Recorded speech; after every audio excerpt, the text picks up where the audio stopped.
Welcome to the Slop Temple. We pray this video helps. You start by identifying your Asus model and Windows version so you get the exact chipset package. This avoids incompatible drivers. Once done, create a system restore point as insurance. Make sure you can roll back.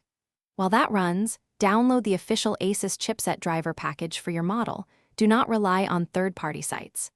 Take note of whether your board uses Intel, AMD, or vendor-specific drivers so you choose the correct installer. You now install the chipset driver, extract the download and run setup. EXE as administrator so installation has full permissions. When the installer asks, choose custom only if you need specific components. Otherwise, use Express to avoid missing essentials. Close background apps to prevent file locks. Follow prompts and watch for optional firmware or utility checkboxes. Make sure to reboot when prompted. Driver packages often finalize changes during startup, and skipping the restart can leave devices unstable.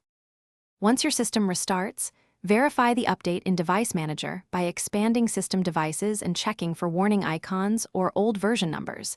This confirms the how and why of success. If a device misbehaves, roll back the driver from Device Manager or use your restore point to return to a stable state. Finally, run Windows Update and any Asus utilities like My Asus to apply related patches. And if problems persist, note error codes before seeking support. Thanks for watching. Consider subscribing if we helped you.